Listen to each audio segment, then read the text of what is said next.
तुमने देखे व्यक्तित्व, धर्म, संस्कृति, पर्सनालिटी, रिलीजन, कल्चर, ये सब मनुष्य के अहंकार को पुष्ट करता है। और जो व्यक्ति इन सब से जितना ज्यादा जुड़ा है उसके जीवन में उतना ही ज्यादा कष्ट होगा। जो व्यक्ति अपने पर्सनालिटी से, अपने व्यक्तित्व से आसक्त हो गया उसके जीवन में उतना ही दुख होगा। जो व्यक्ति अपने धर्म से, अपने संस्कृति से जितना ज्यादा आसक्त है उसका भी दर्द, उसका भी दुख उतना ही ज्यादा होगा। मनोविज्ञानी अगर इसके ऊपर शोध करे तो पता चलेगा कि जीवन का दुख का कारण यहीं पर छुपा है। और मनुष्य सबसे ज्यादा आसक्त होता है अपने व्यक्तित्व पर, अपने धर्म पर, अपने संस्कृति पर। यह सब तुम्हारे अहंकार को पुष्ट करता है और इसी अहंकार को संतुष्ट करने के लिए तुम पूरा जीवन भागते हो। तुम खुद से भागते हो, तुम भागते हो लोगों के पीछे, तुम भागते हो बाहर की दुनिया के पीछे, ताकि तुम्हारा ये व्यक्तित्व, तुम्हारा ये संस्कृति, तुम्हारा ये धर्म, जो कुछ भी तुम्हारा है, तुम्हारा ये अहंकार सुरक्षित रहे। कोई आज इसके ऊपर ना आए। कोई भी तुम्हारे व्यक्तित्व के ऊपर उंगली उठाता है तो तुम असुरक्षित महसूस करते हो। कोई तुम्हारे धर्म के ऊपर उंगली उठाए तो तुम क्रोधित हो जाते हो। कोई तुम्हारे कल्चर के ऊपर, संस्कृति के बारे में कुछ भला बुरा बोल दे तो तुम बिल्कुल आग बबूला हो जाते हो। कभी सोचे ये होता क्यों है?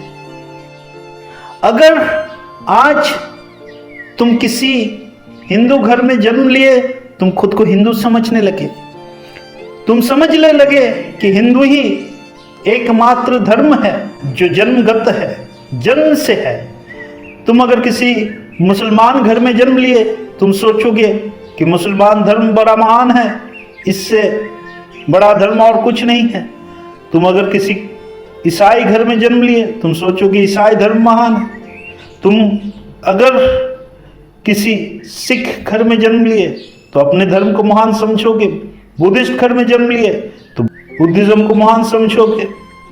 हर एक को अपनी अपनी अहंकार बड़ा मालूम पड़ता है। जो कुछ तुम्हारा अपना है उसको तुम सजाते हो, संवरते हो, उसको तुम महान करने का कोशिश करते हो। परंतु जो व्यक्ति इन सब से आसक्त हो गया वो इन्हीं में डूबा रहेगा, वो कभी सत्य तक नहीं पहुंच पाएगा। जो धर्म में डूबा रहेगा वो धर्म तक ही सीमित रहेगा। जो व्यक्तित्व में डूबा रहेगा वो अपने व्यक्तित्व में ही सीमित रहेगा। जो अपने भाषा, अपने संस्कृति पे डूबा रहेगा, अपने देश में डूबा रहेगा, वो अपने देश तक ही सीमित रहेगा। परंतु परमात्मा असीमित है। परमात्मा इस ब्रह्मांड के परे है। परमात्मा तुम्हारे धर्म से परे है, संस्कृति से परे है, देश से परे है, तुम्हारे मानव समाज से भी परे है। परमात्मा किसी मानव समाज का ठेका लेके नहीं बैठा है। पूरा सृष्टि परमात्मा से चलता है। सिर्फ मनुष्य तो दो कौड़ी का है। कितने मनुष्य आए गए, कितने प्रजातियां आई गई, और तुम मनुष्यता के अहंकार में परिपूर्ण होकर खुद को अंधे बना रहे हो। क्या है ये मनुष्य का जाति? कितना दिन तक इसकी स्थिति रहेगी? ये तो बस छोटा सा दो कौड़ी का नमूना है। कितने प्रजाति आए गए ना मालूम, कितने अंतरिक्ष है, कितने ब्रह्मांड है, तुम्हें ज्ञान क्या? तुम्हें पता भी क्या? और तुम अपने देश, अपने समाज अपने व्यक्तित्व के अहंकार को परमात्मा से जुड़ते हैं। परमात्मा इन सब के ठेका लेकर नहीं बैठे और ना ही परमात्मा किसी तुम्हारे धर्म के ठेकादार है। ये सब तुम्हारे किए कारतूत है, ये सब तुम्हारे किए कराए हैं, और इसी के अहंकार को पुष्ट करने के लिए इस संसार में तुमने जितने युद्ध किए, एक देश दूसरे देश के विपक्ष, एक धर्म दूसरे धर्म के विपक्ष, एक व्यक्ति दूसरा व्यक्ति के विपक्ष हिंसा किया, देश किया, युद्ध किया। यही लोगों से लोगों को मिलने ना दिया, यही मनुष्य से बाकी प्रजातियों को मिलने ना दिया, यही इस पूरे प्रकृति से, पूरे ब्रह्मांड से मानव समाज को दूर रखा, कभी सम्मिलित ना होने दिया। और इन्हीं के झूठे आड़ में, इन्हीं के झूठे अहंकार में तुम अपने आप की महानता घोषित करते रहे। ये सब व्यर्थ की बकवासी है, ये सब तुम्हारा व्यर्थ का रोना धोना है, ये सब तुम्हारी व्यर्थ की गाना बजाना है, इनमें कोई सार नहीं है। ये सिर्फ युद्ध, अहंकार और हिंसा का उद्यापन है। इन्हीं में इनकी परिसमाप्ति होगी।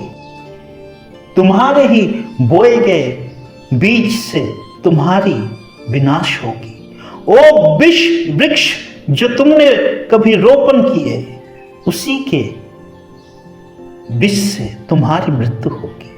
इसके लिए झूठे अहंकार में पड़े ना रहो।